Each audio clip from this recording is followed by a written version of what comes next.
children of the night. What music they make. They're all gonna laugh at you! They're coming to get you, Barbara. What's up? I'm not gonna hurt you. I'm just gonna bash you a bit.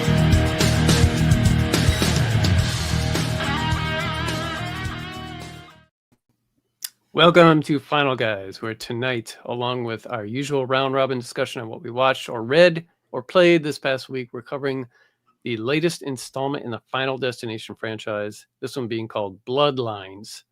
Here with us tonight, as always, is Jason Prince Albert Polar, which was going to be my name, Brant. What up, what up? Jack Campisi, Kicker T Bucket. Kicker T Bucket. And Hunter Shea, Final Guys Destination. By the way, this is going to be more fun than a Diddy Freak Off, but with much less baby oil. Oh my So goodness. be prepared. I thought your name said Final Gay Station when I first logged in. Perfect. That's the other podcast I'm trying to get going. And myself, Jed Lutsky. So let's, and of course, we've got to have, let's get the drinking words out of the way, Mr. Sheridan. Hopefully, He was there we first go. in the chat tonight. He's making up for screwing up in episode 400. So thanks for getting back on the ball, Sheridan. Tonight's words, and you know the rules. We say it, you drink it. Jack, tonight your words are Buffy, reboot, and sequel. Mine are final, Tony, and piercing. Tony. Chad's. Not Chad's. It should be Jason's words with the piercing. Jason's words are death, aware, and series. Chad's are to be, generation, and space. And bonus, if any of us say final, Todd, or destination. Take a drink. Awesome. Does he just copy and paste Tubi for Chad every week? You might. I think so. So, announcements. Anyone have any? I have 2 announcements, but anyone else have any announcements? Good. Hunter, tell him. So yeah, we have, oh my God, another episode of Monster Men. Heck yeah. Hence the hat. Jack's wearing the shirt. This episode, we interviewed author Matt Serafini. His new book, Feeders, just came out today. It's kind of like a social media horror book. I just got it in the mail today. Very excited. And because he's a horror aficionado, we talked about full moon features. So we talked about like 80s and 90s trips to the video store. And man, full moon made up like half the store at one point. So it was a good walk down memory lane. And he's a cool guy. That guy knows his stuff, and he's a real chill dude. Yeah. Super chill. I listened to that. Him ranting about social media at the beginning. I was like, my man. Yes. Yeah, we're all in line with him there. I haven't listened to the whole episode yet, but I saw the first or listened to the first maybe 15 minutes of it, and everybody else should too. I think there's a link in the description to go check out Monster Men. So do it. Smash that like button. Yeah. Right. I may or may not be opening packages this weekend. It's borderline if we're going to have enough, but I will post probably tomorrow if we're going to do our unboxing. And Thursday, I am dropping our next marathon, which it's been probably 4 months since I posted one. We watched all 4 Best of the Best movies in a row, and they are utter madness. I mean, the third one is like, what? The worst of the worst. Yes. Is that the one with Roberts in it? The first one, or am I thinking of the Yeah, Eric Roberts. Yeah. I love that guy. He just seems like a cool guy to hang out with. Yeah. His acting in the first one is hysterical. And it's a wild series. So that will hopefully come out Thursday. I'm grinding the shit out of that right now to get it done. So He will it's do going to be anything. close. Eric Roberts will do anything. Yes. That Boggy Creek miniseries, he was in it, but he does like the intro and the outro narration. Like, can I do this in my living room? I think he has like 800 credits on IMDb or something. It's crazy. His wife keeps him working. She's his manager. She keeps him rolling. He was in Keeps the him out Dark of the house. Knight. Oh my Yeah. God. That's why I like him. He does huge movies Mhm. and then like the smallest piece of shit you've ever seen. And he does not care. He'll He do doesn't them all. care. Yeah. He's great. That's cool. He's a working actor. I dig it. He sure is. So today is this has not horror related, not book related, anything but today is my 30th wedding anniversary.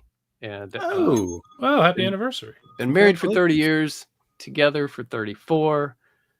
Somehow I love the woman more each year. It just keeps getting more and more awesome. So, yeah, happy anniversary, Mrs. Woman is a Levsky. saint. She 30 is. years. 30 She is, 30 years of years, you? man. God. Yeah. Right? Hey, my wife's had to put up with 33 years, and we've been together 38. I think I'm It's just awesome, man. It doesn't happen often these days, staying together that long. It's just it's laugh unheard of.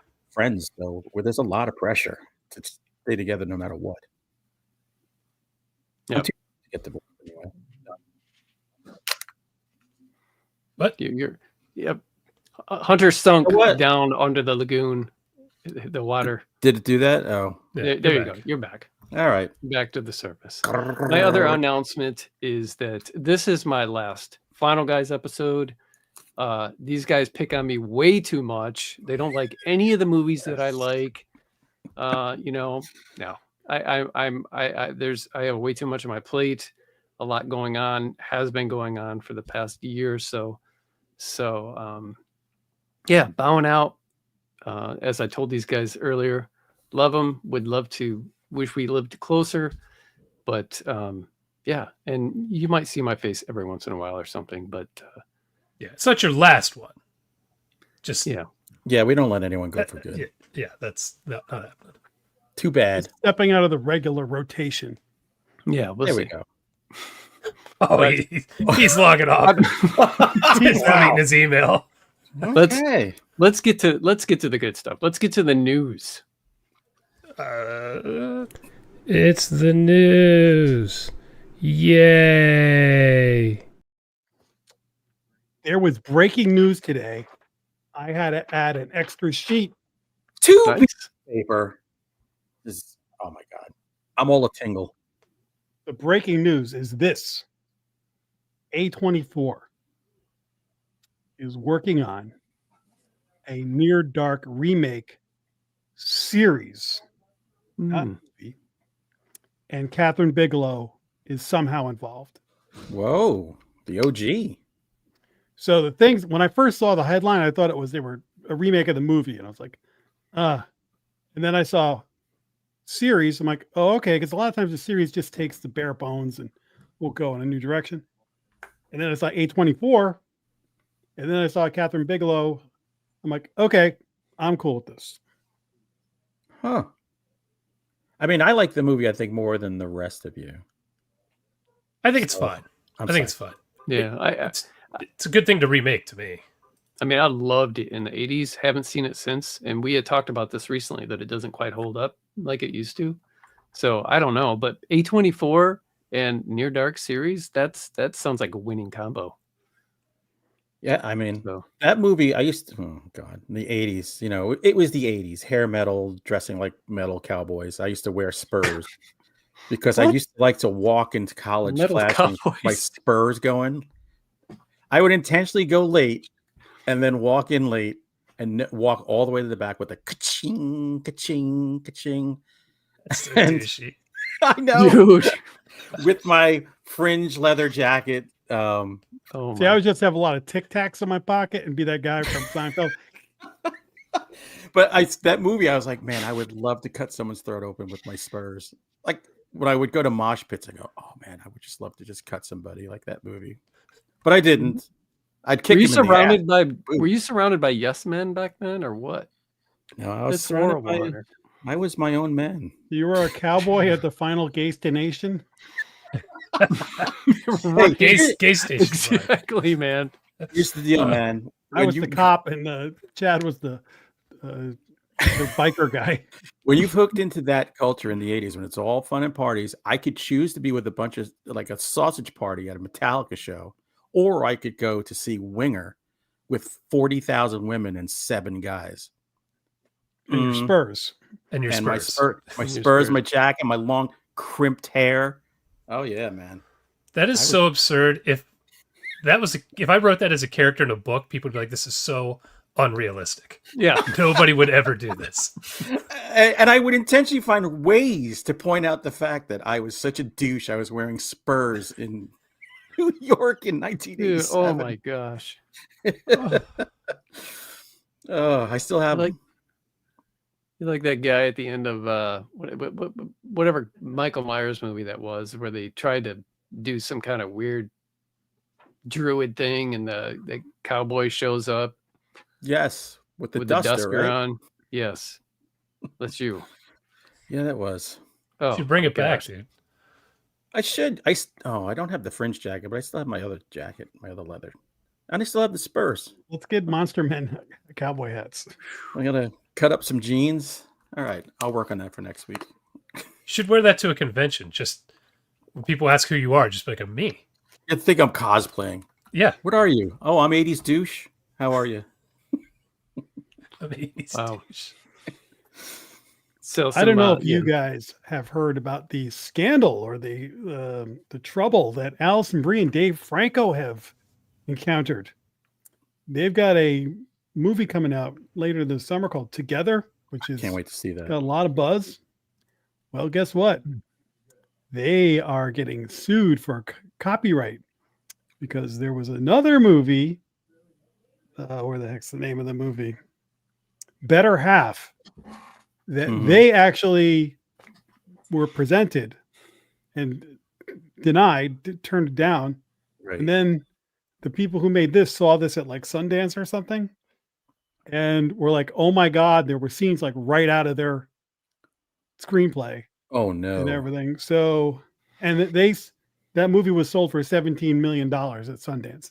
So these people are like, so now Alison Brie and Franco's representative said that the suit is frivolous and without merit. So there's two sides to every story, but there's some trouble a brewing for Together. Oh, that might shelve the movie, and the movie looked good. Yeah, I've seen that trailer a million times now. So, I've heard so many stories of Hollywood doing this, reading a script, turning it down because they don't want to pay for it, yeah, and then paying somebody else to redo it for cheap. Like, Yeah. that's so crazy. Alison Brie, is that the hot chick from Community? yes, Yeah. Who's Dave Franco? the lucky bastard who married her. Is He's, he anybody else other than that? He's An actor? the What's other his name's Franco's brother? Yeah, James? James Franco's James little Franco's brother. yeah. You've seen Okay. him and stuff. He was For in sure. Neighbors. He was been in. He's a couple- hilarious in Neighbors. He's in the Fright Night remake too. Okay. And him and Alison. He directed Alison Brie in a horror movie a couple of years Yeah, ago. The Rental or something like that. Yeah. Yeah. That's pretty good. So we'll see Oh, where that's that goes. The Yeah. the final news team will keep their eye on that one. Man, I'm just upset because they're going to have to weigh how much they would have to pay to settle versus how much they think they're going to make. I might determine just chuck it. We'll see. Or just pay the goddamn writer. Yeah. Hell no. Hollywood in a nutshell. Just pay the goddamn writer. We're the scum of the earth. Now, Sheridan was predicting the news with my drinking words because there is a Buffy the Vampire Slayer reboot brewing over at Hulu. And Sarah Michelle Gellar went on to social media to tell the girl who won the role as like the new Slayer. I imagine this is going to be Sarah Michelle Gellar in like the Giles role, and this girl's going to be the new Slayer. It's Ryan Kira Armstrong, who was the little girl in the Firestarter remake with Zac Efron. We watched a couple of years ago. Yeah, I have that's a movie. no Just, recollection of that. my brain just dumped it. I mean, I don't remember a frame of that. Was that a main She's also feature? in a Skeleton Crew, which is a Star Wars show that none of you guys watched. So Yeah, don't know. anyway, it's coming to Hulu. So I don't know when, but there's going to be a Buffy revival on Hulu at some point. So Never watched the original show. the original show was great. Never even seen an episode. Well, So if a they don't couple bring episodes. Charisma Carpenter in for a cameo, I don't care about this show. I'm putting it out Allison there. Hannigan too. She'll do it. She'll do anything. Why would you say At that? band camp. Oh, that chick. He's the Eric Roberts of the Buffy world. At least for TV. Remember she was doing that Penn and Teller magic show on Yes. like the WB for years. I was like, what is she doing? I think Brooke Burke took that over. Oh, I remember her. This is pretty. The last piece of news is the Godzilla versus Kong, or Godzilla X Kong sequel has been announced. It's called Godzilla X Kong Supernova. Oh my God. And on Twitter, I saw that there's a little teaser trailer for it, but then there's also a phone number you can call, 240-MON-ARC, to report a Titan sighting if you see one. So if you want to call and report that you saw like Gamera or something, you can call up and call. But some of the people in this movie, Caitlin Dever, who's the newest girl in The Last of Us and was in that movie No One Will Save You, the alien movie. She's from Last Man Standing and Justified. Yeah. So she's in it. And then Dan Stevens is back. Delroy Lindo and Sam Neill. Matthew Modine. So a lot of name brand people in this. I don't know if anybody here cares about the Godzilla Kong movies. I feel like I go see them and then immediately forget about them. There's a lot of old people in this movie. Yeah. I didn't see the last one yet. I forget about it. I never watch it. What last one wasn't with King Kong with the magic axe? There was one after that. Oh, yeah, I didn't see that one. No, thank you. What the hell was it? I know that they went, what's her name from The Town, and Rebecca Ferguson. What's her name? Not Rebecca Ferguson? No, Rebecca Hall. Rebecca Hall was the lead in it. And The New Empire came out last year. Did not see that. No. Avoided saw the that. plague. Anyway, if you Still want was to directed by Adam Wingard, which is cool. I like seeing the horror guys. that was the one where Kong was wearing the glove. He was wearing the Infinity Gauntlet glove. Oh, I didn't see that one. Jesus. You're muted, Chet. Yeah, I have not seen that one. Did you see the one before it with the magic axes in the center of the earth? No, the only one I saw was, I think it was called Kong or Kong Island or Skull Island or Skull Island, yeah. I loved it. That was good. Oh, you need to watch the first Kong versus Godzilla or Godzilla X Kong or whatever the hell it's called. Huh. Kong has this like magic axe technology, like this ancient axe technology that he uses. It's amazing. And it takes him only minutes Sounds fun. to go from the center of the earth to a hole or near Tokyo. Yeah, there's like a Mines of Moria down in the middle of the earth. And like Godzilla looks down a hole on the surface of the earth and like can see King Kong in the center of the earth. It's so good. Sounds fun. And then not the most horror related thing, but tip of the cap to George Wendt, who passed away. Norm. Yeah. If you want to see a great George Wendt movie that nobody has seen, watch King of Ants. Man, that's awesome. Yes. I just saw him talking about making that movie. Oh, Stuart gosh. Gordon? That's Stuart Gordon. Is it? Yeah. What a great, watched it. messed up movie. Yeah, I watched that for this years ago.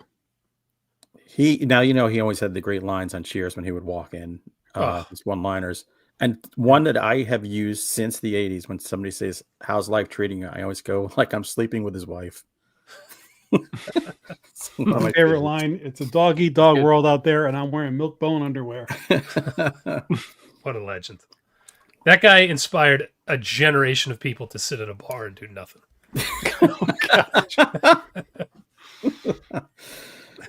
Damn. And that is all the news that's fit to... Thank you, Jack. Stop airs. All right, then let's get on to what we watched this week.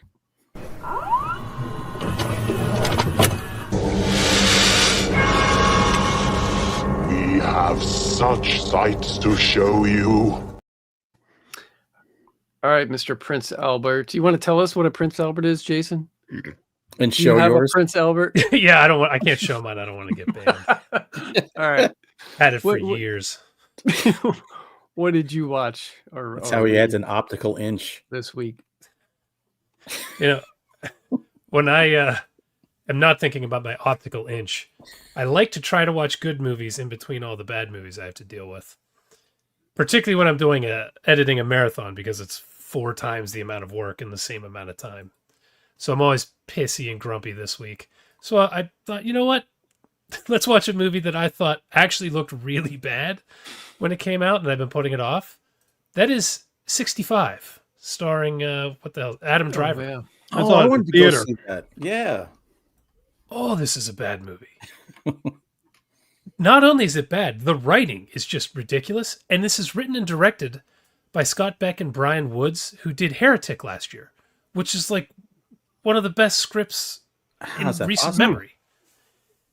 So this is supposed to set up like this ancient civilization 65 million years ago is exploring the universe. And Adam Driver is, I don't know, they send him out to look for new planets and shit like that, I guess, some kind of explorer. And he just somehow hits an asteroid belt and crashes into the Earth.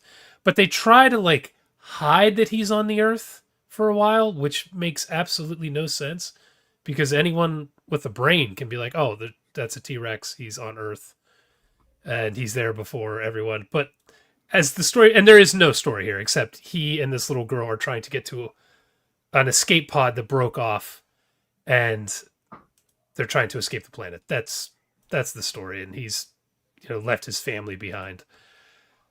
But like the writing just gets more and more ridiculous. He dislocates his arm, and he has a gun, and he can't pick it up, and he's trying to get it back in the socket as all these dinosaurs are coming at him.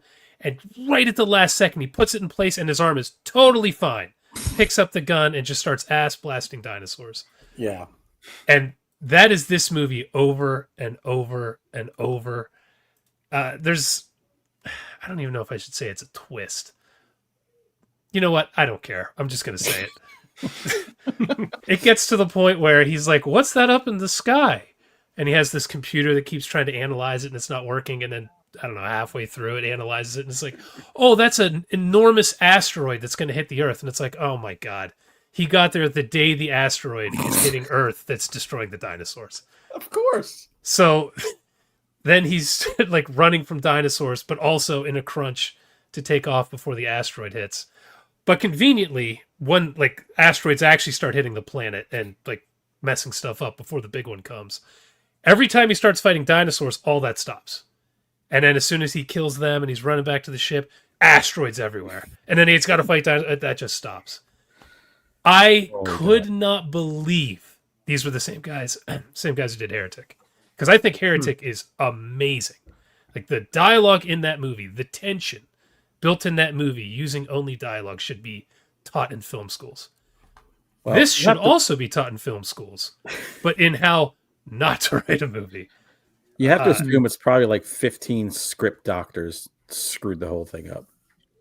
When they unveiled the asteroid thing, you could hear the slap on my forehead, and I was like, "You got to be kidding me!" Throughout the theater.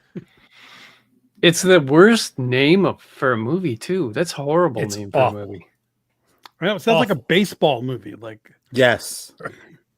Yeah. This is not good. It's Adam Driver fighting dinosaurs.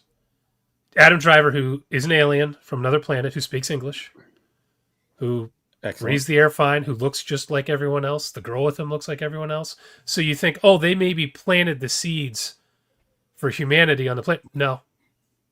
Nope. Not at all. Just happens to be another race of humans out there. If they came earlier, like his children could have been Fred Flintstone. And you could have made a whole franchise out of that. Yeah. This movie is something, man. I was blown away at the money behind this because there's almost no dialogue because there's 2 people in it and neither one of them speak the same language, so they can't really communicate.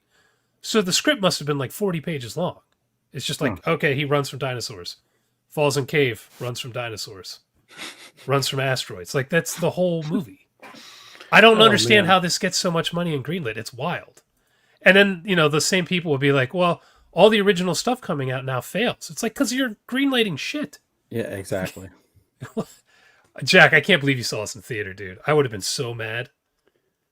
Yeah, my mouth was just like, you got to be kidding me. This is because when at first you're like, oh, Adam Driver fighting dinosaurs with a laser gun. Okay, sure. And as I'm watching, I'm like, how is this not great? Like, why isn't this fun? Like, Yeah. Yep. My wife kept coming in and out. She was like feeding the dog and doing stuff. And every time she came in, she's like, this is bad. Yeah. This is bad. Just at a cursory glance, it's bad. And she's a professional, so That's right. She knows. Jason, when when you watch movies at home, do you watch it in the So Bad It's Good studio, or do you like chill somewhere? almost never. We usually watch it upstairs. Yeah. Just mostly since we got the puppy, taking her down with all the equipment and stuff, she starts running around and knocking over expensive shit. So usually just upstairs. All right. 65. Okay, mental note. Don't watch it. It's a Lutsky movie through and through. Sounds So like you would love this. What about you, Jack? How many books did you read this week? we're talking about a book next week, but I, as usual, go above and beyond for the fans of this podcast. More printing. You're out of Ladies and control. gentlemen, last week I watched Final Destination 1. And in preparation to see our main feature tonight, I watched Final Destination 2, 3, 4, and 5. Wow. And I'm not going to jeez. spread those out over weeks. I'm going to do them all right now. Oh. This handy little All right. guide. Because when Let's you do it. watch Final Destination 2, 3, 4, and 5 in 1 week, all becomes a big blur. I'm sure. I watched them over years, and they're a blur in my mind, except for the first one. So the second one, Ali Larder's still in it. Tony Todd. The big moment is the log truck, which Yep. I'd seen that scene before, but I didn't. It took me a while to realize that was the second one, not the first one, before I went on this journey. I've known that for quite a while, but like initially. Some of the highlights of this one, a dude getting impaled with a fire ladder, like a fire escape ladder. This is one of the better ones. It kind of picks up where the last one left off. Ali Larder carrying the load on this one. Final Destination 3. Now this one, Mary Elizabeth Winstead. Doesn't Yeah. love her. This one's got a roller coaster. Pretty cool scene. That's like the premonition scene. Mm-hmm. This one may have the best scene out of all of the movies. Tanning bed deaths. Oh, that's right. Wow. That was fun. There's also a scene at a drive-through, like a restaurant drive-through. That's pretty cool. And there's a big subway crash. 2 and 3, I feel, were the better of the sequels. I feel like the first 3 are kind of stronger than. Let's get to. It's not Final Destination 4. It's just a Final Destination. By the way, the producer said that movie sucked. This Tells you all you movie need to know. is pretty bad. This one, although it is short, I believe, this one has a big NASCAR premonition scene. But the thing about this movie was the special effects are so hokey. It's like right in that heyday of this is 2009. This is that CG, like cheap CG looking a lot of places. But there's Yeah. some cool moments. Krista Allen is in this one, who's the lovely Emmanuel in Space and Liar Liar and Manual in space. any Cinemax guy knows that name. She gets it from her eye impaled from a lawnmower. There's a very humorous car wash scene in this one, and a dude in a pool that's ridiculous. This I never is saw clearly it before, it's bad.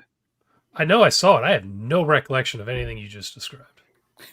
I finished 4 and it's like 10 o'clock at night, and I'm like,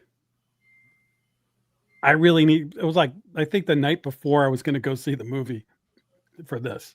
I was like, I really need to bang out 5 before I go see 6. So I go for it. Stayed awake.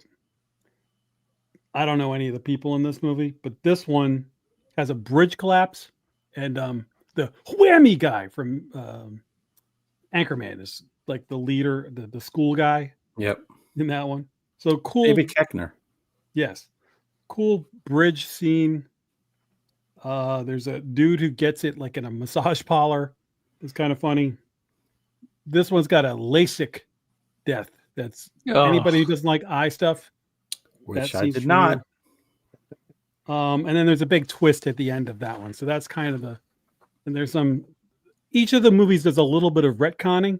So I'm glad I plowed through the whole thing so that I could kind of see where the original mythology started and then how each movie would sort of, just like anything, like Nightmare on Elm Street, starts to add. And actually, I thought of Nightmare on Elm Street a lot on this because the quality of the movies, these are pretty more consistent than a lot of the other franchises because they're all just goofy movies where you're waiting for the death. But it reminded me of how like the later Nightmare on Elm Street movies was just like blah, blah, blah, blah, blah. I'm waiting for Freddy to say something funny and kill somebody. Yeah. Same thing here. But these movies are, once you kind of figure out their format, you just kind of fall into the comfort zone of watching these movies. So I'm very glad I did the marathon. I was up to date and I went into the new movie. And I would say two and 3 are the strongest of the sequels. Is 2 the one with the barbed wire fence and the pane of glass? I believe the You probably don't know, do you? No, I do. I got Chat GPT to get me a summarization of all of the deaths. That's smart. That's a good use of AI. I like Yeah. it. Crushed by a falling pane of glass. There we go. Killed, cut in half by barbed wire. There we go. Yeah, that was part 2. Yeah, I've only seen 1 and 2, so that was my favorite of the 2 that I saw. I remember 5 being a step up, but I don't remember if it was a step up from 2 and 3 or just from 4 because 4 sucked. 4 is really bad. Now I'm curious to hear what you think of the new one because that's a lot of Final Destination in 1 week. Oh, that's crazy. Yeah, that is. I would. Thank God they were all. I wouldn't have done this, but they're all like on Max, so I didn't have to rent anything. It's about to be good. HBO Max HBO again. Are they going back? Again? Yes, Warner Brothers is run by idiots. Dude, I couldn't figure out why they changed it in the first place. Why is it not just HBO. called HBO? Yeah, I don't know. So One of the greatest names and iconic. people in the chat, tell us which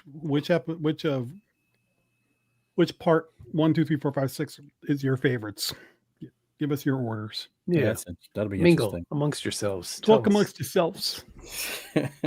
It's funny. I watched part 5 the day before, but I wasn't going to use it for curation here. But my kids noted, they go, "You guys must have had fun because we kept hearing you guys go, oh." I thought 5 was actually okay because I'd never seen it before. So I was like, oh, all right, I'm ready for part 6. But Chad, your news today has ruined my review because now I know you won't be here when I finish the Scanners catalog of movies. You ruined weeks of work on his part. I mean, now I feel like these last 3 weeks have been a waste, and now why bother finishing with Scanner Cop and Scanner Cop 2? But okay, I'm just going to go on with this stupid, useless review. If any movie was ever made for so bad it's good, Scanners 3 is the movie. Yeah. Wow, Dude. really? There's something about the look of it and the way it sounds. Like, even if you didn't know anything that was going on, you're going, oh, that's a SBIG movie. It just has that production value of SBIG. Is it a standalone? Like, will they need to know about 1 and 2? You don't need to know jack shit about 1 and 2. Just this is the most. You don't need to know Hunter shit. It's so this doesn't carry over any characters from 1 and 2. This starts with it's a woman, it's a girl and her friend, and she's got an adopted father who's working on a cure. And we discover that she's a scanner because these dudes tried to rape them in an alley. Why they're walking down this alley is beyond me, but she scanners the shit out of them, and you go, oh, she's got this thing.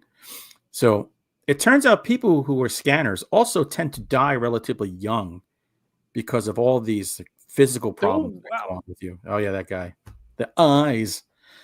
The hair is magnificent in this movie, by the Dude, way. see that guy's hair right there? That looks like Jason Priestley. So Yeah. that's her brother, and they've both been adopted. Now, she has a straight up Polish accent. He just sounds like a dude from California. I don't know how they're actually related. But anyway, in the very beginning, they're having a party at somebody's penthouse apartment or whatever, and they're going, "Oh, I don't believe in scanners."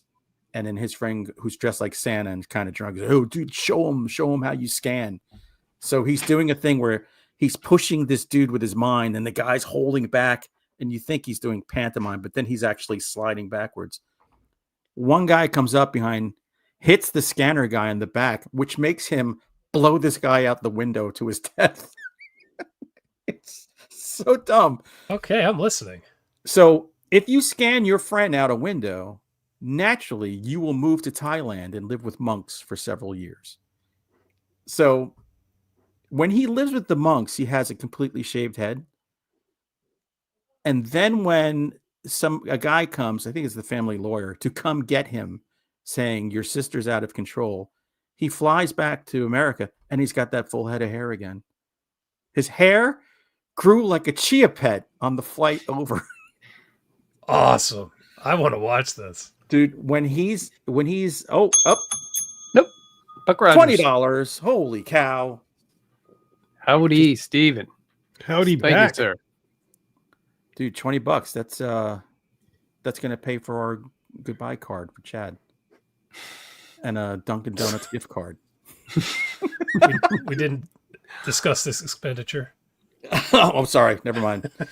So here's your Thank you so much. Here's what you $20 at Dunkin' Donuts will get you a coffee and like half a donut. A donut, yeah, exactly. There is karate in this movie. So when people are fighting, there's a shit ton of karate going on. Kung Fu telekinesis? I am sold on this. The special effects are just crazy stupid. Don't spoil money more. I might try to pick this week. Do I have Scanners 3? Everything in this movie is ridiculously stupid. And I laughed like I was watching The 40-Year-Old Virgin for the first time. I belly laughed at this movie alone. So it was totally ridiculous and great in its own bizarre, horrid way. So Scanners 3 is worth the watch. I found it on Tubi. So head on out. I think Tubi. I don't have any of the Scanners or Scanner Cop movies. How many are there? How many So Scanners movies get are on there? it. There's 5. So after this, there's Scanner Cop and Scanner Cop 2. This is technically it's Scanners A 3. Scanner Cop and Scanner Cops. It's the takeover. Oh, by the way, there's also sex and nudity. It like hits everything. I need to Scratches see all this the movie. itches. And one woman has some good assets. You're not going to want to miss. Good acting. Oh, horrible acting. Drives a good car. There Lives is. in a good house. I don't understand. There are what you're people saying. living in a very nice house. All right, cool. Awesome. She's got money makers. So, it's been a while since I've seen a found footage movie, and I snatched this one I because gotta step away. I'll be right back. nobody else had talked about it yet. It's from Tubi. It's called Charman from 2019. You know how in some of these indie movies, you can tell when the writer director is in the movie just by the way they're acting their butt off, like they're just really taking charge and they're like going above and beyond, and they're just probably doing a good job, but they're just selling it so hard. Well, I got the impression that 2 of these 3 guys were doing that, and sure enough, the 2 guys that I thought wrote and directed Charman. And if they're watching this, sorry guys, you're gonna hate me. Gird your loins. 3 guys head out to make a documentary on a local vampire legend somewhere, and they shoehorn a ridiculous clown doll about yay big, like 8 inches tall, into the mix. That you can tell just someone had this idea, dude, we have to put this clown in here. It doesn't matter. Just write this into the script, this doll. So it doesn't work at all. the first 20 minutes of this movie is them heading to the location, finally getting there, doing guy jokes about sex and farts and other toilet humor stuff, while continually bringing up the fact that they're filming B-roll stuff for their documentary, and how much B-roll they need for their documentary, and how much and what they're doing now as they're filming is a B-roll. And so, but they run into obstacles with this vampire legend thing, and everyone's getting discouraged. And then they run into actor Jeff Kober. I don't know if you guys know who this is. I didn't recognize anybody else, but I was shocked to see Jeff in here because this is like a no-budget movie. He played like the serial killer Ramirez type guy in First Power with Lou Diamond Phillips, and he's been in, I think IMDb said like 100. Yeah, that guy. He's kind of creepy, but he's in this thing for some reason. So over a half hour goes by. They finally run into Mr. Kober there. He tells them about the Charman legend, about a guy who was burned alive, came running out of the woods with his dad's skin draped around him. And if you go to this bridge in town and you say, help, help, then Charman will show up and take your skin. Sounds like a goat man thing. Sounds, yeah, but it also sounds kind of cool. So now they've switched the half hour of B-roll for the vampire documentary to a documentary on Charman.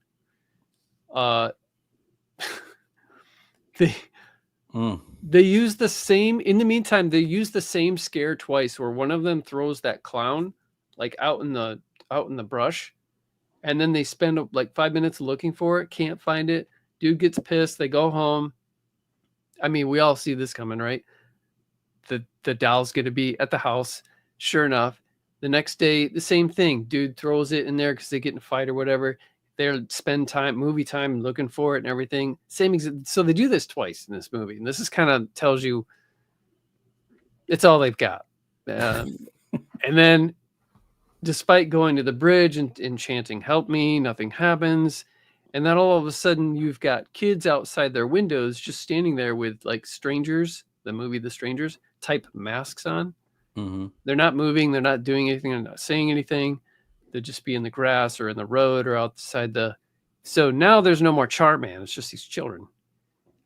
I don't know what they were thinking, what these guys are doing. The movie is listed on Tubi as a comedy / horror / drama. That tag may have been Tubi's wrongdoing, unless the filmmakers thought that like potty humor between guys constitutes as comedy. That's the basis for this show. So actually, one thing is definitely hilarious, and watching 3 grown men scared out of their minds at the most non-scary stuff you'll see in a modern horror movie. That is hilarious. So if you're in for a good laugh, acting wise, it's not that bad. There's some potential here for something. I don't know. You guys just got to think outside the box and not rely on these dead tropes, because there's a lot of them. But yeah, I thought the Charman legend was kind of creepy. But that never. I'd rather see a movie worthy of the title Charman. This should probably be called like Blair Witch Strangers Clown LLC. Is probably what it should be called. Something Actually, nice and compact. Or as someone on Letterboxd said, the entire film feels like a pitch meeting that never evolved past, dude, what if Blair Witch but bros? And that's pretty much what this is. Good Lord. So, I mean, sorry guys, I'd give it another shot. I would tune in if they made it, if they tried to do another horror movie, but I feel like they probably learned something. So, I just spent like 10 minutes shitting on you. Like, I'd watch another one. well, because there's potential there. There's some potential there. It's not the worst found footage. Passive aggressive movie critic. All right, Jason, I'm done. I'm done ranting. What do you got? Well, I obviously didn't know this was going to be your final week, but I could not have picked my movies better, because you would hate 65 and you would really hate Imaginary, the Blumhouse haunted teddy bear imaginary friend. This friggin' trailer every freaking day for I can't believe you watched 3 months. So I watched like a half hour of this a year ago, and I was like, I can't do it. But then I went back to it because I'm like, okay, I want to try this again. It's an hour and 44 minutes long. Criminal. It's so Of course it long. is. And this is like late stage Blumhouse too. This is like the worst of the stuff they're putting Late out now. stage. It's incurable. You know, main actress chick marries into a family. Kid has an imaginary friend who's a teddy bear. There's a lot of exposition, like a lot of exposition, and then characters show up to give more exposition. Like the neighbor shows up to tell you about when she was a kid. What was that in the movie? You might have Wow, fallen there aren't asleep. even images on IMDb for this crap. If you hate what Blumhouse is doing now, this is Exhibit 1A. I mean, this is painful. Man, to say it borrows from other movies is wild. It's straight up becomes Beetlejuice at points. The acting, particularly from the kid, I mean, it's not good. The teddy bear gives a horrible performance as a stationary object. Teddy bear gives a horrible performance. That's saying something. It seemed like there might have been cool ideas, but it's so boring. There are no scares. Vanilla faces. Oh, Having everybody just talk, like stop telling me what's happening and just show me what's happening. Yeah. Like just do it. yeah. And do it in a scary way. And there are multiple reveals which you would have to be brain damaged not to see them coming. One in particular, because they keep showing like reaction shots of this person when something happens, and you're like, oh, well, they're in on it. But they don't. It's like an hour and 30 minutes until they like drop the reveal, and it's like, God damn. But yet, this made 4 times its budget in the box office. So when it comes to making entertaining movies, Blumhouse has completely lost the plot. But when it comes to making money, every movie, they're just making cash. I feel like they're not getting those huge hits anymore. Like Mithrigan was one. You know, they used to drop like Paranormal Activity and Sinister, and like they were really dropping movies that were hitting $100 million. I don't know how much that happens anymore, but they're think doubling, Wolfman tripling, made, like, quadrupling their money. I think Wolfman made like 35 mil.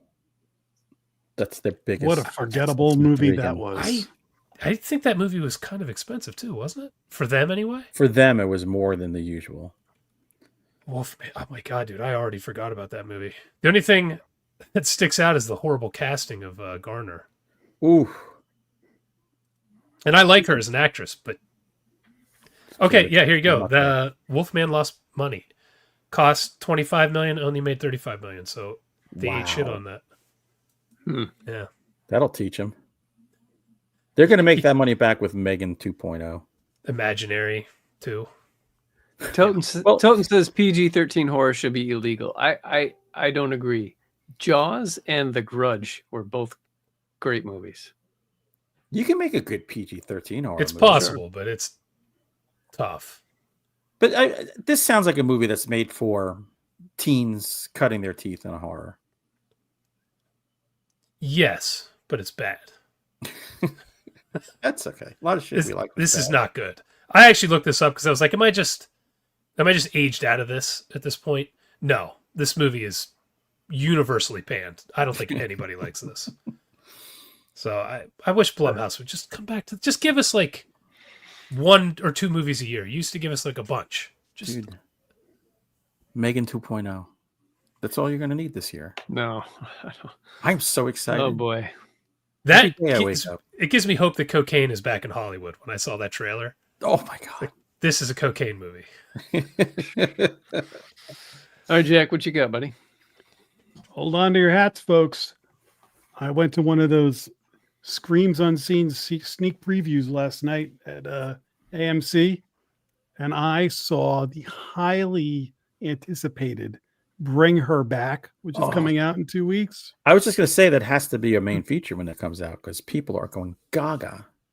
I will let you step on my comment and say this is definitely a main feature. Good. After the unicorn crap, I was worried about A24. Ladies and gentlemen, A24 is back, baby. I'm not going to tell you a lot about what this movie is about. I'm just going to tell you it is dark. And look, Sinners is an amazing horror movie, but this is a horror movie. No, This you is brought out the dark, voice. brutal, grief, dread. I loved it. Yeah. It's, I'm not, there's movies that like I could pair it with that I don't even want to tell you, like, go in blind. It's the guys who made Talk to Me, those 2 YouTuber guys, they're brothers. They came on at the beginning in this little intro and introduced the movie, and they were these goofy dudes. Yeah, And, they're young. This movie, look, Talk to Me's got some dark, brutal stuff in it, but it's also kind of like a little bit of a, I don't know, gimmick movie. But it's, you think it's going to be more of a gimmick movie than it is when you see it. You're like, oh, I thought this was going to be like a Blumhouse thing, and then it turns out to be kind of a darker thing. This, they've matured. This one is more drama and character driven. You know who's one of the stars is what's her name? It's Sally Hawkins, who was the color of not the creature from the Black Lagoon remake that won the Academy Award. Oh yeah, Shape of Water. Oh, yeah. Shape of Water. She was the lead in that, and I guess she's in the Paddington movies or something. She's in it, and she's almost like Kathy Bates like performance in this movie. Oh, that sounds. This movie, I can't wait to see what you guys think, because I'm just talking for me personally. This is up there for me, and I've been waiting all year for a horror movie like this. That's Wow. like I said, I love Sinners. There's been a couple of other movies that I've liked, but I kept waiting for that. Where's this year's Hereditary? Where's this year's like dark, gritty Mother? Ugly Stepsister. Yeah, I'm looking forward to that one. I haven't This even one- heard of this. Me neither. It's coming out in 2 weeks, so we. And that looks messed So up. I had 7 people email me this week about seeing this and like just going on about it and how I have to see this. I'm like, all right. Have patience because it takes its time. I wasn't bored for a minute, but if you're worried that like it's taking its time, don't worry. All right. Yeah, that's the main feature. Take the gloves off. I'm just going to say it's definitely main feature worthy. And for me, it's one of the best ones of the year. So we'll be talking about it on June 3rd. Yep. I already put In it on the detail. spreadsheet. Smart. If the lead actress isn't getting nailed by the creature from the Black Lagoon, I don't know if What's I the can look point? at her the same. If you Yeah. stay after credits, they do that. Okay, good. Actually, I'll tell you this. There was no post-credit scene. I looked during the credits and Reddit said there was, and I stayed the whole thing, and then there wasn't. Oh, wow. Dirty bastard. Betrayal. Psych. That guy's an asshole. Tens of thousands of people are going to sit through the credits. But now you've warned people. The movie's not out yet, really. So there you go. You're doing a service for people, Jack. Tens I of was- people now know. I was so psyched because you don't know what the movie's going to be until it starts, and I had a feeling this might be it based on people's speculation on the internet. And when those guys came on and they started, I was like, yes, because you never know if you're going to get a 65 instead of this, you know. Yeah. Awesome. Nice. All right, Mr. Gay Station. Well, let me talk about a book I read. I was part of Oprah's book club. Every time I go to Walmart, there are tons of books by this author called Frieda McFadden. I mean, 2 shelves worth. Never heard of her. But there was one particular book I kept picking up and I put it down. And then my daughter's boyfriend bought her that very same book. She said, Dad, I read it in 2 days. You got to check this out. So it's The Locked Door by Frieda McFadden, who has hundreds of thousands of reviews. So she is selling like nobody's business. And I gotta say, I read it in 2 days, just like my daughter. It's about a girl who, when she's around 10 years old, realizes that her wonderful doting dad is a serial killer, and he gets caught. And then cut to her 20 years later. She is a successful surgeon.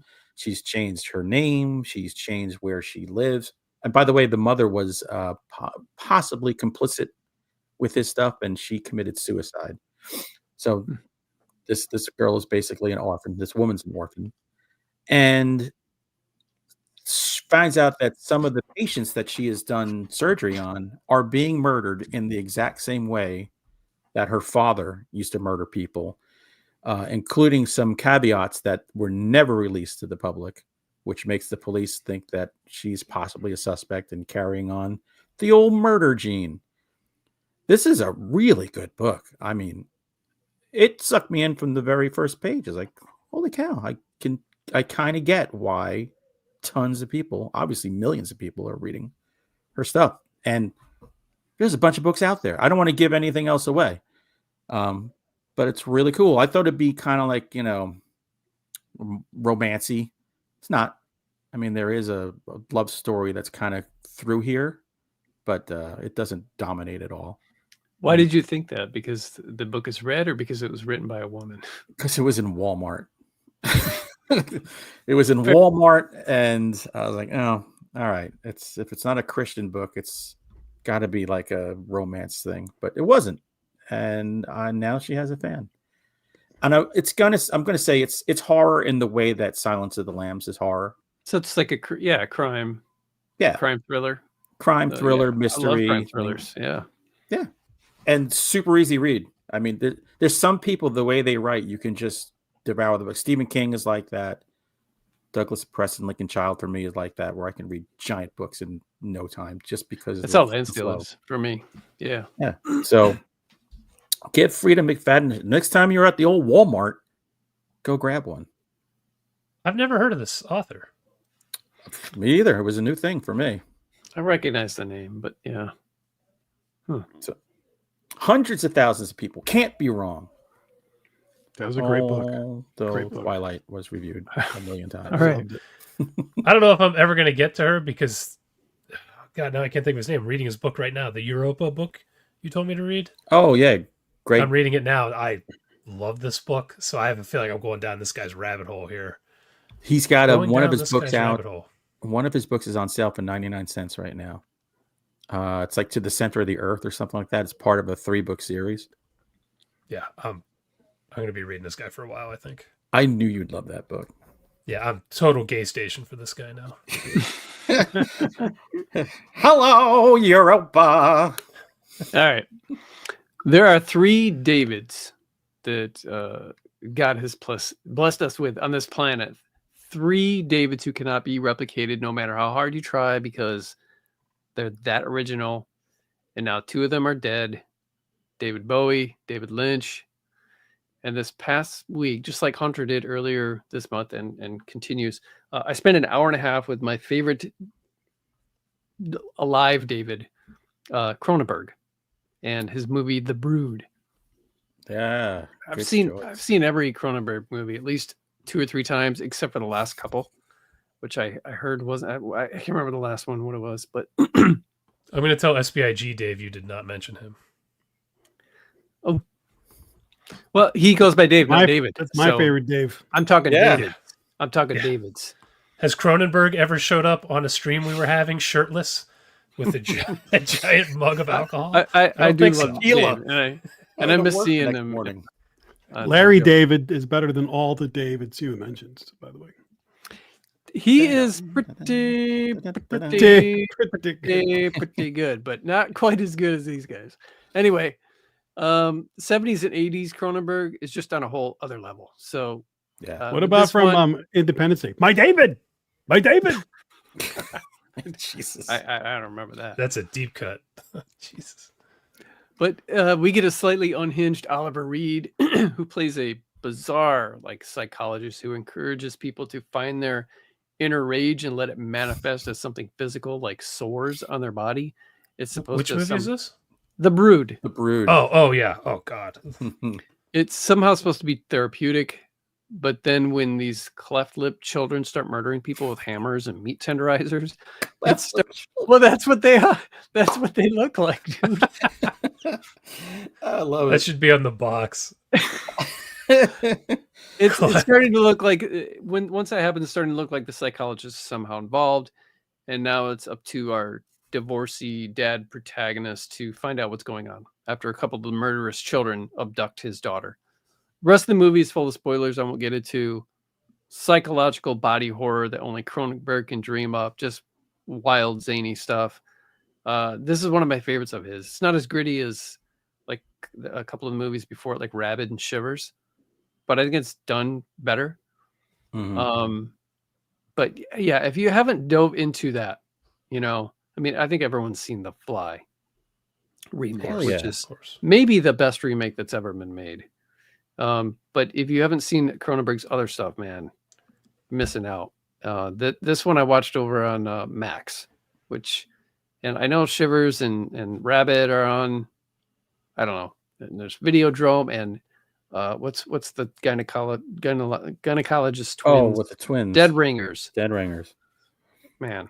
Yeah, he's just in Crash. He's just, I don't know where nobody has that kind of mind. Just like Bowie and Lynch. Once we lose Cronenberg, that's it, man. It's just the Davidians are gone. Videodrome was the first movie my family ever rented when we got a VCR. Imagine Really? that's what you start things off with. That's hilarious, man.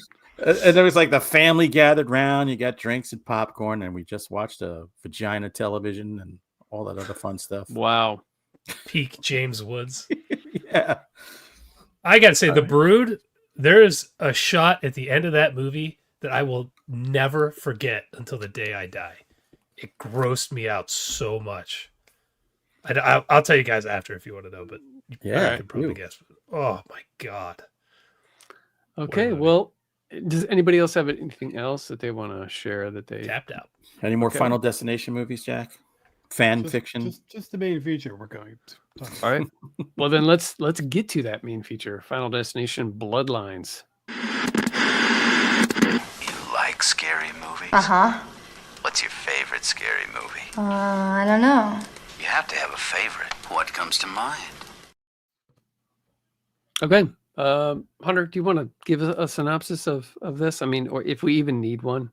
Maybe there's some people who haven't seen. I mean, I should have had Chat GPT synopsize it for me. That's a good idea.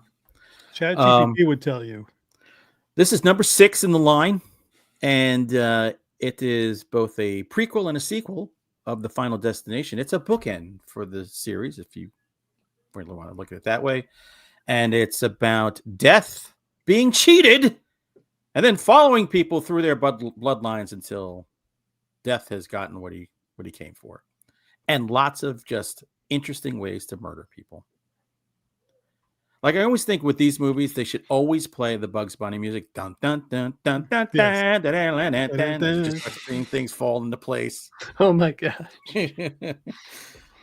So fun time. That's in funny. Theaters only right now. Made $102 million this weekend at the box office, which is just absolutely insane. Yeah. Wow. Dang. Okay. Well, what did you think of it? So I went on a Saturday night. We have an XD theater, which is kind of like IMAX's little brother. It was pretty packed, which there's not really enough people in this town to pack a movie. So the fact that I've seen that in Sinners to pack movie house is pretty amazing. I had such a fun time with this movie, especially I think if I saw it at home, it wouldn't have got me because that beginning thing with that Space Needle restaurant thing, I was nauseous. I used to have a fear of heights. I've kind of gotten over it. This like brought everything back in a rush. I was like, oh God. And I was literally, my stomach was in knots for like, how long does it go? For 15, 20 minutes almost. Because it's set down in the 50s or whatever. And I was nauseous. And then I was loving the crowd gasping and shrieking and laughing for the entire it's almost 2 hours long. It's an hour and I think 50 minutes long. It's long. And I think they did a great job this time around. Well, I'm not gonna say a great job, a very good job this time around with making some characters who have a connection with each other that you might give a shit about at some point. And I thought it was funny when it needed to be funny. I thought it was gross when it needed to be gross. Maybe a little too much CG would have been nice for some practical effects or maybe better CG. But I was having such a good time at the theater, I didn't care. So this was a fun popcorn date night movie, I think. So thumbs up. What about you, Jason? I kind of loved this. I was shocked. I just had a blast. I got to see great kills. I thought the humor worked really well. It made some of the characters that seemed kind of unlikable when they were first introduced. You end up liking them later because they're saying hilarious shit or doing hilarious shit. Mm-hmm. I thought the way they set up the deaths was phenomenal. Like way better than I remember most of the Final Destination movies being. And I just had a ton of fun with this. I couldn't believe it. And it was so freaking gory. There was I'm hoping she was in college because she was in the theater beside me. She was like, 18, 20, whatever. She was struggling with the gore, which made me happy. So I really liked this movie. I went in having seen nothing. I don't give a shit about the Final Destination movies except the first one and probably the second one. I don't even remember most of what happens in them. I just remember a couple kills. Yeah. I think they're fun for the most part, but not something I revisit. This was a lot of freaking fun. And great send-off for Tony Todd. I mean, that was good stuff. I like this. My only complaint really is the length. They could have cut 20 minutes out. But it never felt slow to me. It didn't, but did it? Yeah, they could have, but I was having so much fun. Like I was like one of those, I don't want this to end. It didn't feel as long as it was. Like normally when we watch a movie that's an hour and 50 minutes, I'm like, okay, come on. I never really got to that point, but I'm reaching for something here because I don't want to seem like I'm just gay stationing for this. I've created something new tonight. You have. Congratulations. All right, Jack, what about you, man? Did you like this? I'm on the same page with these guys. I really enjoyed it a lot. I would, in my run of these movies, I'd put this right at the top and top couple of Final Destination movies. I thought mostly because that opening sequence is so great. And then we can get into it, but there's another kill in this movie that's all time that we can talk about later.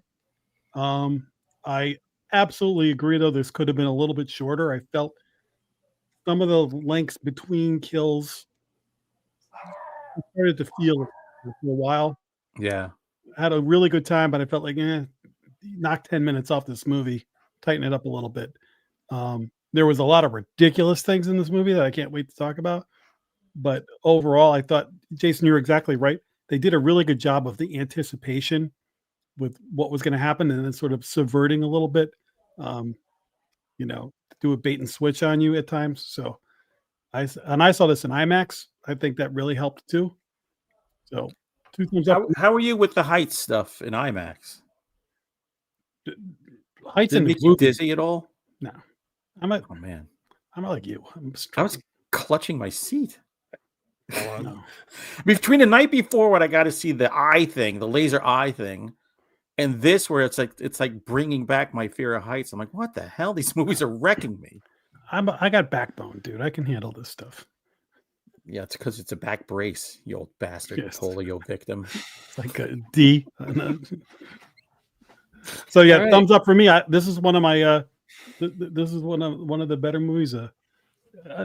Total blast. Cool. Well, 3 of us liked it. No. No, you guys, this was a blast. I had so much fun. I can't believe, I don't remember liking the first one. I enjoyed the first one and the kills, but then I remember the end being kind of hokey. Wasn't there some hoses coming to life or electrical things coming to life and oh yeah. and it just kind of got hokey for me. And then the second one, it was okay. I did enjoy the kills quite a lot, but this one, man, my camera just went out. I got it. I'm on it. But this one, He's quitting the show My- even earlier, mid-review. no, overheated camera. So, but this one, man, gosh, I loved pretty much everything about it. There was some cool subplots in here. There was like a hateable character in here or two, but that, redeemed themselves a little bit. There was the stuff that was supposed to be funny landed for me. Ultra gore. You can't, like, they showed every single thing that you could possibly show. And some of the kills were just so brutal that it was funny almost, and I really enjoyed it, man. I've got some things that you're on mute, Jason. Yeah, I'm an idiot. Go ahead, keep going. It was important. I'm done. talking Go to ahead. a dog or something. I was just gonna say, and the gore was happening to the loved ones of the people watching it. It wasn't like Yes. a stranger was dying. It was like your Traumatizing brother. them. Yeah. Watching your dad get, Yeah, it's good They stuff. at the recovered quickly barbecue. though every time. they did a little too quickly, but Yeah.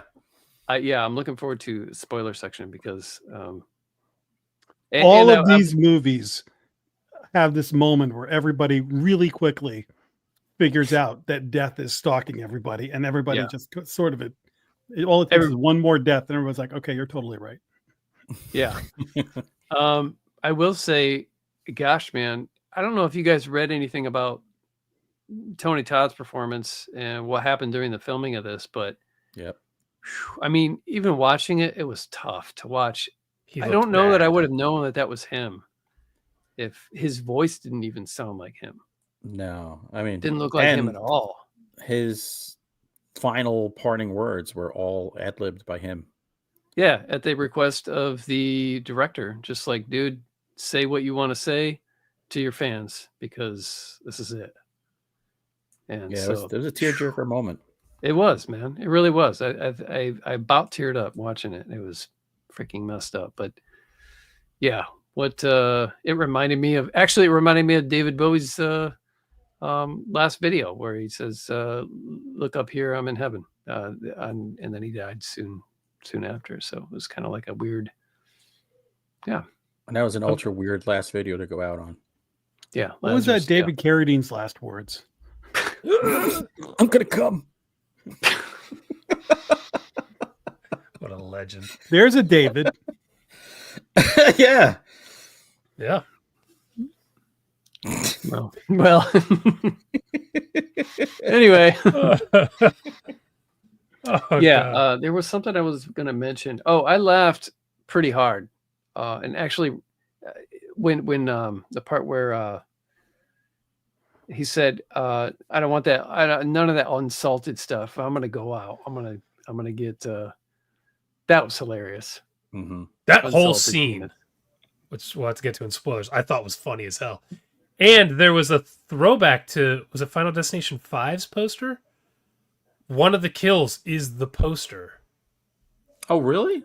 Yeah. Hmm. I didn't notice. I think it noticed was a lot 5. of little things from the other ones. Yeah, there in was there, a which is lot. fun. Yeah. This clearly was made by, is it 2 guys who made this? I think it was. They clearly loved Final Destination because I think this is my favorite one of the movies, to be honest. For sure. Just, the humor worked, the kills worked. They Talk about totally not shying get away. it. They get the tone. If you're gonna reboot this thing, Yeah.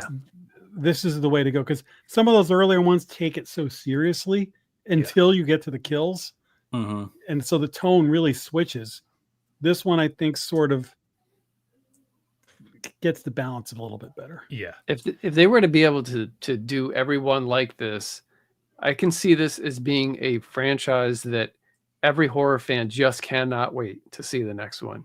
As long as they keep the kills like and the anticipation. This had so much anticipation, edge of your seat stuff. As long as they were able to keep that suspense throughout the whole thing and with every kill and have the kills be that, I could see people just like, yeah, chomping I at the saw bit for the next somebody one. online say they'd like to see an anthology movie of this where you get like 4 big name directors, and each one does a segment. That is a Wow. cool idea. I was like, oh, That that'd be is. great. Huh. I feel like they were also talking to you, Jack, when you say, "Oh, they always believe death is killing them." Things. So they had this whole scene with like the cork board Yeah. and the die. Like she went through this whole presentation about how this isn't bullshit, and they were all still like, "No, that's ridiculous." So I felt like literally what you were complaining about last week. They were like, "We got you, Camp PC." Thank you. When you saw that board, did you thinking of Pepe Sylvia? Charlie? Yeah. Oh yeah, yes. Should we Oh, Yeah, ring that so- bell. I think the moment that they all kind of like, okay, this is real, is that soccer ball, man, which was pretty funny. Great build up in that scene. Garbage day, yeah. The laughter that was going on. And when the asshole brother licked the garbage truck, I'm like, well, you might not die from that now. Oh my gosh. But there's something brewing in you that will kill you eventually. that scene is kind of the epitome of this. Is it had such a sense of humor, but it also pays off for the horror gore hound. Perfectly balanced. Like, but when her head in the truck, yeah, the girl beside me just could not look at the screen. Like she could not do it. There That was was laughter and hardcore. clapping in my theater for her. I think she was the biggest jerk of them all, maybe. So like my crowd loved Septum watching her ring guy die. was. let's Oh. talk about the I loved that guy. Yeah. I hated him at first, Obnoxious. but once he like bought into the death thing, I thought he was so goddamn funny. which guy? the guy with the with all the piercings. piercings? Oh yeah, the one who's in the trailer, and you think he's going to die, and then he gets 2 death scenes. Yeah, I couldn't stand that guy. And then after he lived, and the next morning when he's like walking around, I thought he was hysterical from then on. Yeah. So his death is the one I was talking about. That's from the poster of 5. Check this out. That's how he dies, because Oh, he has the tattoo of the skull on his stomach, and the wheelchair comes through. yeah. Oh, It's yeah. that poster. Hmm. So That that, is a hell of a MRI throwback. death was one of the greatest things. Why is an MRI machine built so that it can cause a tear in time and It's like space? Magneto. It's like a Hydron Collider, or whatever they call that thing. Yeah. That nurse I was was- like 3 rooms away, and her stuff is falling off her desk. When his Ever when his did that, earrings Trevor? came out of his head, probably about 2-3 minutes before Prince Albert makes an appearance, my first thought was, I hope this guy does not have. Well, no, it was when they showed the nipples. I was like, oh, okay, he's got those, dude. I hope you don't have a Prince Albert. And then I was like, yeah, actually, I hope you do, because that would be pretty awesome. And he sure 'Cause did. you're gonna go head first in there if you do, and he did. Yeah, that guy, when he started making out with the garbage truck and was like slapping the tire, that shit was killing me. Really? Yeah. Just he went full douche, and it just cracked me up. The piercing stuff.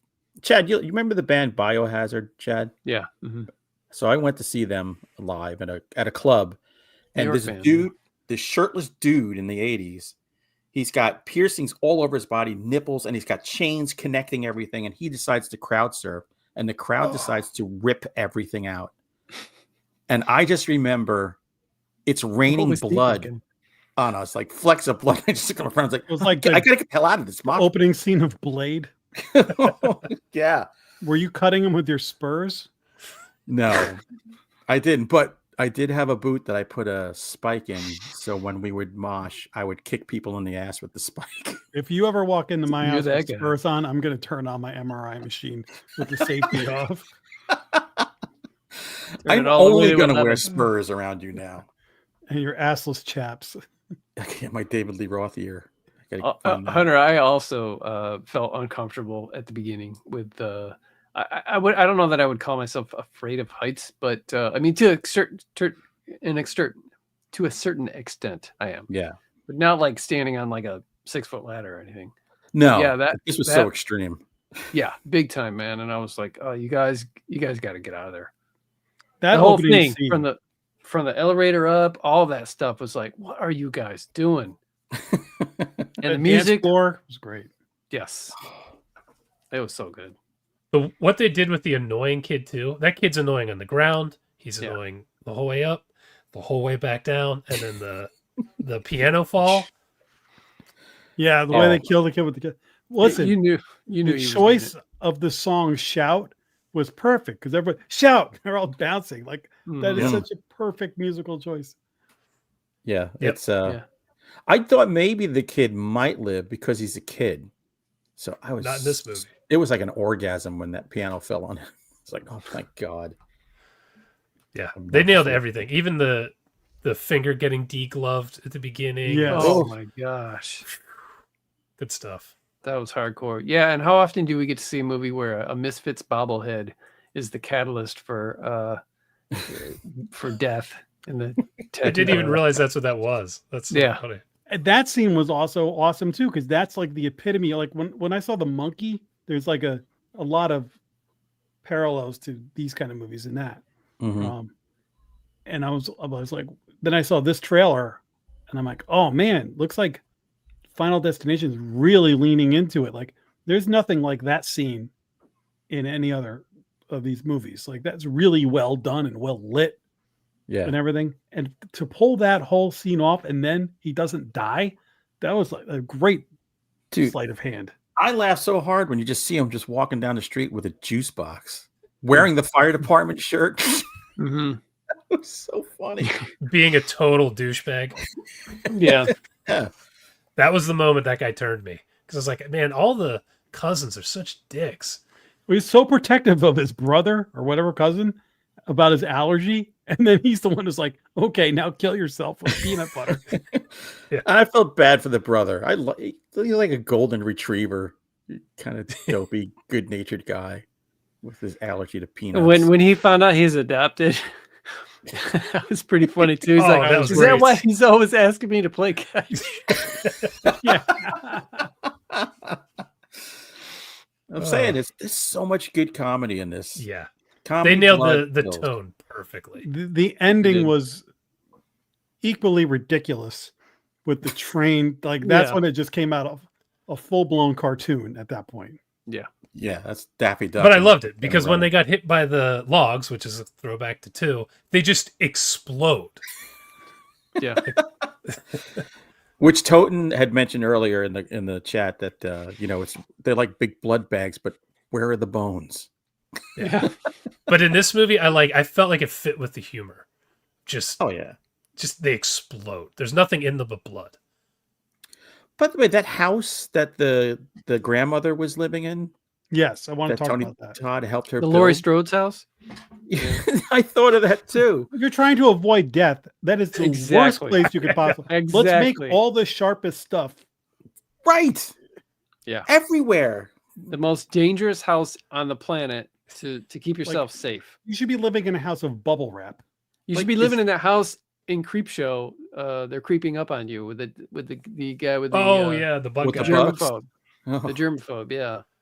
Yeah, no. Does she think that Death is going to impale himself on a And why would puncher's she have an breast? exposed magnifying glass?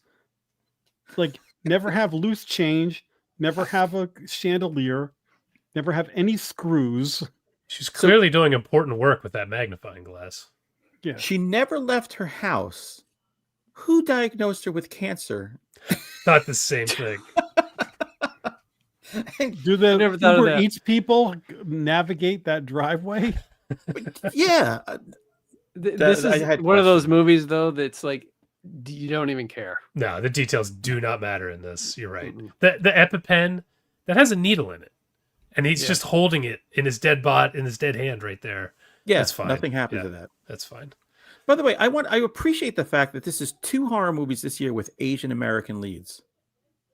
That is so rare. What was the other one? I can't even think of it. Presence. Oh yeah.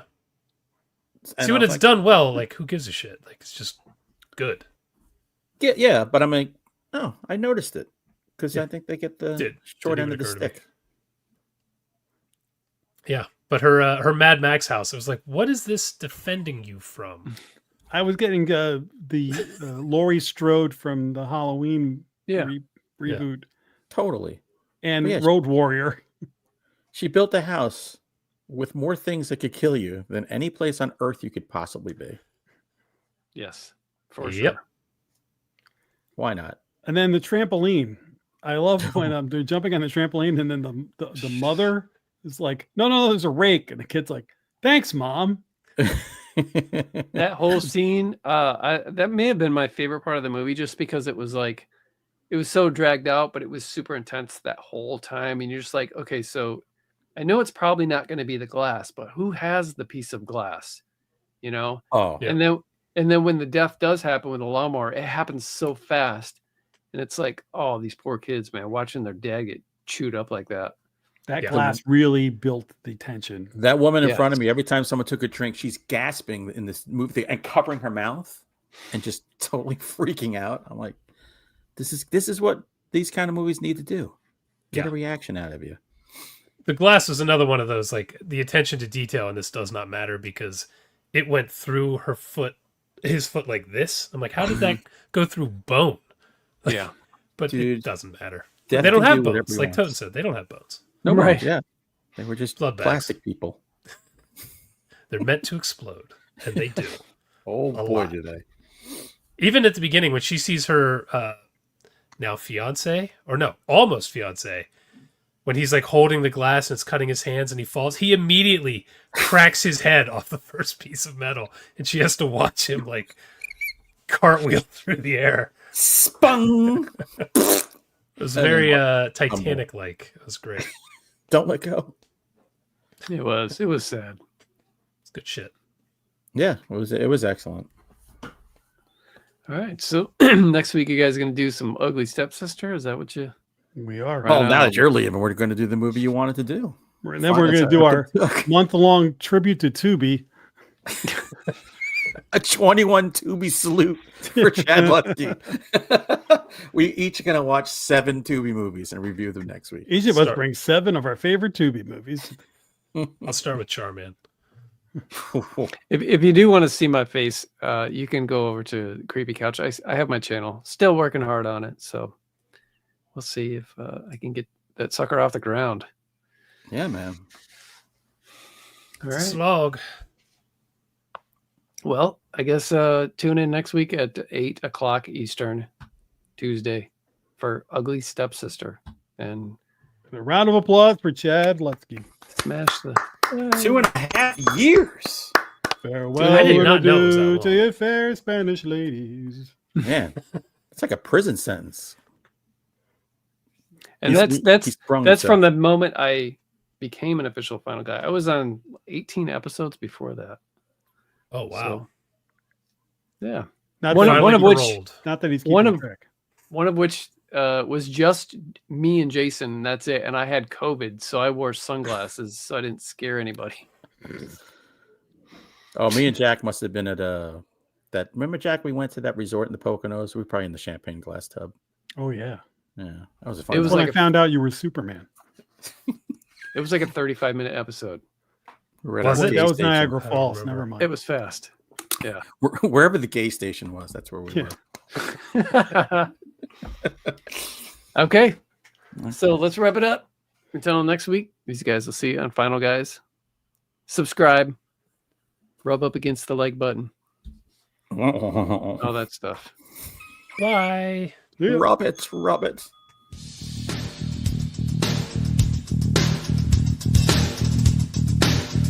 Game over, man.